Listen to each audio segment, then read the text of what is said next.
Hello and welcome back to EclipseClan. This time we are going to be picking up directly into a time skip here with a lot of sick and unwell cats following the tragic loss of some cats while out on patrol.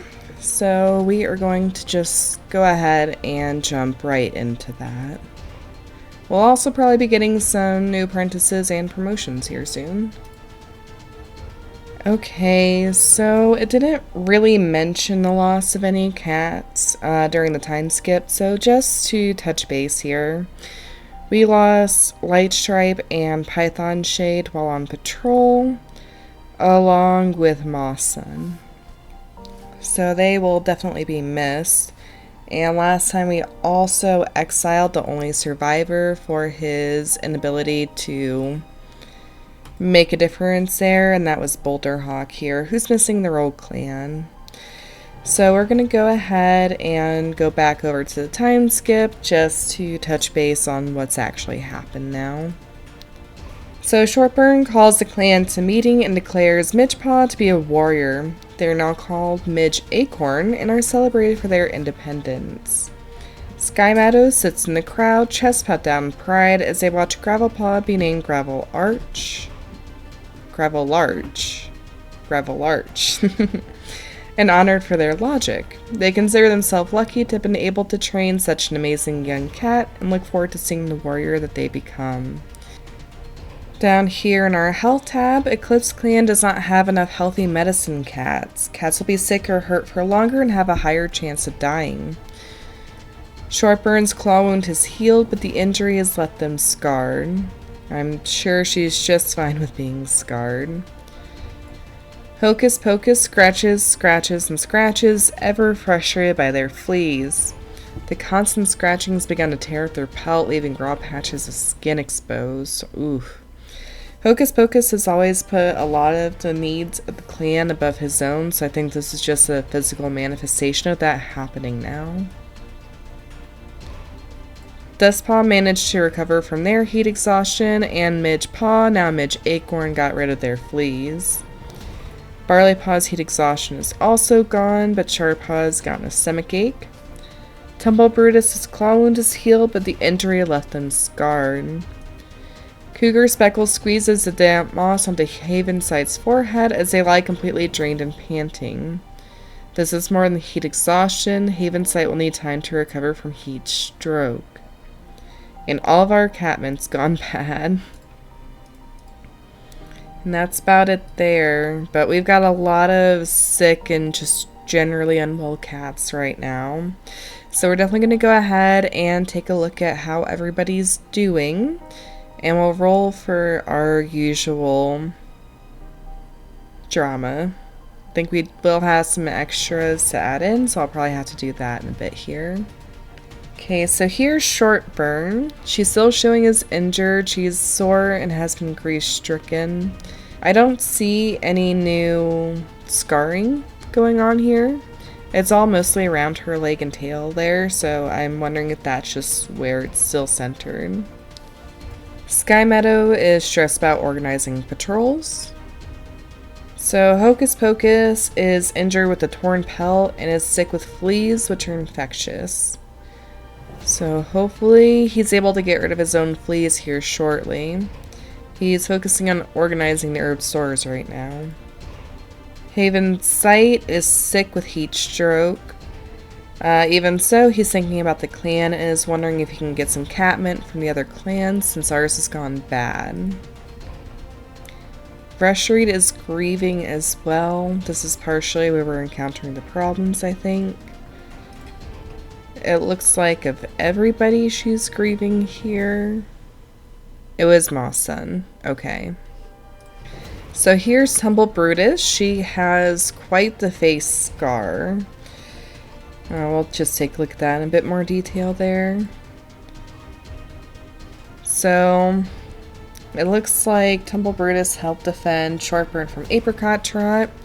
It looks like Apricot Trot was really going for it with Tumblebrutus and was honestly probably aiming to blind her with the location and severity of that scar. Claw Splinter is still recovering from birth. Bluebird is still here, still sick with red cough. McAster is here, hurt with a severe burn. Here's Clover Pelt, all grown up, sneaky and a formidable fighter, also a very, very pretty cat. Here's Midge Acorn, freshly made a warrior, also a very, very pretty cat. She's puffing out her chest, feeling secure at the space that they take up. So Midge Acorn turned out to be confident, a good fighter with helpful insight. So Midge Acorn has really overcome some of the problems that may have come with their ancestry. Here's Gravel Larch. She turned out to be nervous and a formidable fighter, planning to visit the medicine cat. She has a kind of traditional, for this game, black coat with gray dapples on it. So nervous isn't a great trait, but it's certainly not a bad one. So she's going to be a bit more neutral. Here's Dustpaw, freshly recovered. An absolutely gorgeous cat. She's compassionate, splashes and puddles, so we can only hope here that the compassionate's gonna change when she becomes a full-blown warrior. In all honesty, I think it could be good once they graduate or, you know, considered a fully adult cat, that they just go out by themselves like they would normally. Here's Barley Paw, our protege, basking in the sun. Looks like Skunkit and Runnelkit will be made apprentices next moon. But they're both refusing to eat the herbs Medicine Cat's given them, so I wonder if there's something going around the nursery now. Okay, I've updated allegiances just based on who's active and who isn't this moon. And we'll go ahead and also just do our roll here. Okay, so this is interesting here. Sega Runner is seen talking with Peakfur, the cat that discovers some attacks, with both cats ending up wounded and scarred. Let me just randomize who that was between neutral and supporting of Shortburn here. Okay, it actually looks like Dustpaw was the one that found them.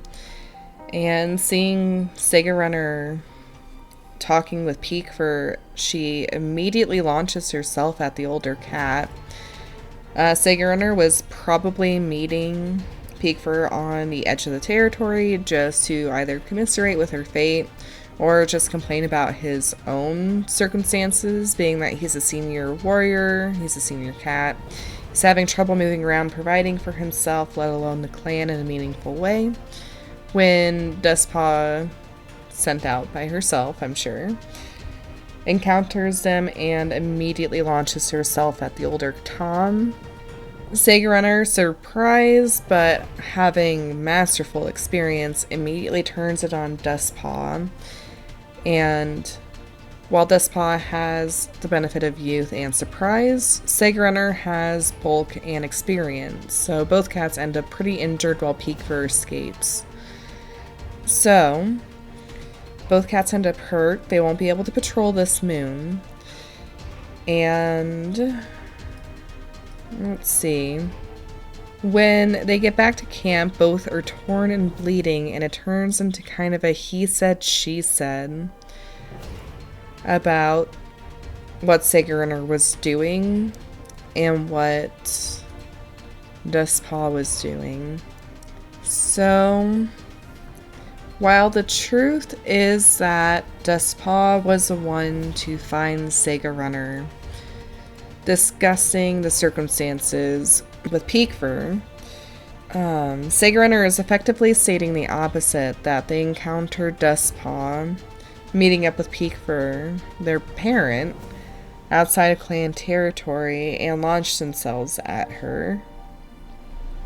Shortburn isn't necessarily sure who to believe, but she does have a stronger liking with Sega Runner than she does with Dustpaw. Dustpaw is offspring of the enemy, after all. So while Dustpaw is very loyal to Shortburn and has given Shortburn no reason to doubt her loyalty, Shortburn thinks that Dustpaw is a traitor. At Sky Meadow's beckoning, or at Sky Meadow's encouragement, Shortburn chooses not to do anything about her suspicions quite yet. She just says that without further proof, she's not going to believe either cat, but in her heart of hearts, she thinks that it is definitely Dustpaw that is a traitor. She's going to be keeping a very close eye on her and treating her as if she's a spy in their midst. Sky Meadow, on the other hand, is a bit more inclined to believe Dustpaw than Sega Runner. So we're in kind of some tense limbos between Sega Runner and Dustpaw and Shortburn and Sky Meadow. Basically, whoever gets quote-unquote found out, whoever has blame pinned on them first, is going to be more likely to get away with it and be proven right for whoever is supporting them. Ooh, that's kind of scary. We'll jump into our patrols here. Rain Creek takes their patrol of kits out. While helping gathering herbs, Birchpaw stumbles upon a bush of red berries. So Rain Creek is up quite a bit. Birchpaw is upwards to neutral, so I'm not going to proceed. They'll all take a loss here, but that's better than a healthy cat becoming unhealthy and reflecting poorly on the entire family there. Trailing behind the patrol, there's a mighty crash above Quiverpaw. They look around wildly just as the world is blotted out by heavy falling branches. Okay, we're gonna proceed here. We're gonna hope that Danger Dave and Rosiepaw are able to dig them out. They do work all day to free Quiverpaw and get nothing else done. I mean, it's still better than losing a cat, so we'll call that a neutral outcome. It's probably not going to be very productive if somebody is traumatized by branches falling on them regardless. So we'll go ahead and patrol again. As the patrol is marking the border lines, a gang of rogues bursts from bushes. It's an ambush. Condor Fern is sneaky.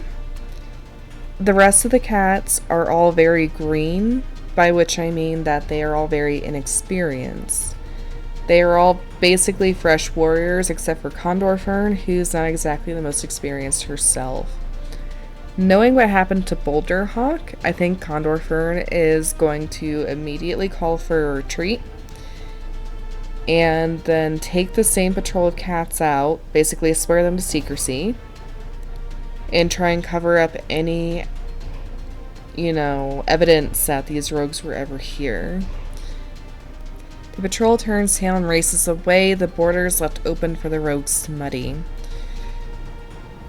I think Condor Fern can gladly go up to Shortburn, lie through her teeth, and cover for the rest of them, so I'm not going to necessarily count this for or against the patrol just because Condor Fern was in the lead here. If it had been any other set of cats that tried this, I think it probably would have been at least set for debate about if it's deception. But I think Condor Fern values her life and her pelt too much. And I think the rest of the cats are too inexperienced to try and necessarily stand and fight when the most senior warrior is turning tail. And that also would be defeating their own odds here. The patrol spots a badger making a den on ClanGen territory. Well, we all know how we feel about antagonizing things, so we're going to go ahead and do that. We continue the patrol, and sometime later, a ClanGen patrol calls out to our patrol asking if we've seen anything suspicious. Sky Metal tells them coldly that their clan doesn't owe them anything and continues the patrol. So, it's not as, bad as outright lying about there being a badger there, but it worsens our relationships a bit, I'm sure. So while Tumble Brutus is clearly a supporter of Shortburn in some capacity, she's still going to have to prove herself here with at least a few solo border patrols just to make sure that she's able to earn her keep. If Tumble Brutus fails any of these, or just outcome is she gets hurt, dies, whatever, then Shortburn's just gonna kind of write her off regardless. If she succeeds 3 in a row, if she gets to the point where she is like at her full positive, then she may be allowed to go on patrols with other cats, but she has to prove herself first. She comes across a small dog. Tumble Brutus hisses, warning it off. It skitters back, yapping loudly, but headed in the right direction. Tumble Brutus has successfully herded a dog. Okay. That's all the patrols that we can do, so we'll go ahead and time skip now. Okay, so EclipseClan welcomes Dust Tingle as a new warrior, honoring their warmth. That doesn't sound good for Dust Tingle. It sounds like she kept that compassionate trait. Shortburn stands above the clan and proclaims that Barley Paw shall now be known as Barley Tooth, honoring their vigilance. Pawn Paw has proven themselves skilled at handling the clan's disputes and are given the name Pawn Flame. The clan honors their new mediator. Skunk Paw sits up straighter as they are called for to be made an apprentice. While they try to look calm and collected, they still tremble a bit as they touch noses with their new mentor. Rental Paw has also reached the age of 6 moons and has been made an apprentice. Sadly, Bluebird has passed a red cough. It wasn't entirely unexpected, especially with the loss of the cat mint. And we share stories about their life together. Clawsplinter is healed from the strain of delivering their litter. Shortburn's soreness is gone. Hocus Pocus has finally gotten rid of their fleas, and grooms their pelt, happy to find their tears and wounds gone. Quillbat has gotten heat stroke, while Havensight has recovered. Bluebird has passed a red cough. Gravel Larch was seen touching noses with the loner, scandalous. Rental Paw was seen talking calmly to the loner before both cats went their separate ways. Ooh, okay. I think for Gravel Larch, since their mom is Peekfur, that could well have been Peekfur. Dust Tingle didn't turn out to be compassionate. So Dust Tingle is unfortunately considered in a bad trait. And what's more, Dust Tingle is also hanging on by thin ice anyway, just with the strike situation there. Regarding touching noses with the loner, specifically possibly being Peekfur, Gravel Larch is also now going to be on thin ice and is also going to be considered like opposition even if she's not. So like put one whisker out of place and she's gone or worse sort of thing. So much for Do Not Disturb. Here's Pawn Flame. He grew to be 12 moons, is nervous but a good storyteller. So he's doing just fine there. Jagged Paw is also nervous, still curious about Star Clan. He has not yet gotten enough experience for his name. Clawsplinter is worried about Shy Kit. I wonder if something's going on with Shy Kit. McAster's still hurt. He has quite a few positive things built up, so he's not in as immediate danger as he could have been. Danger Dave, meanwhile, is feeling happy, but he is still on the border. Quillbat is sick, but eavesdropping on Shardpaw. Quillbat is going to be purely neutral after losing out in this moon. Cliftapple is thinking about where they belong right now. Condor Fern is eavesdropping on Midge Acorn, probably just trying to see if Midge Acorn is keeping their vow of silence or is blabbing about their deceit to the rest of the clan. Okay, so here's Barley Tooth. They are engaging the apprentices in a very tall tale. He's insecure with a dark force affinity, so he sounds like he could well be our clan's Ashfur. They were mentored by Shortburn, who influenced them to be more likely to be cold towards others, heed their inner compass, and have a positive outlook. When they graduated, they were honored for their vigilance. Okay, so here's Skunk Paw. He grew to be strict and an avid play fighter. He's got a smoke pelt. And here's Rental Paw, who turned out to be a vengeful, avid play fighter.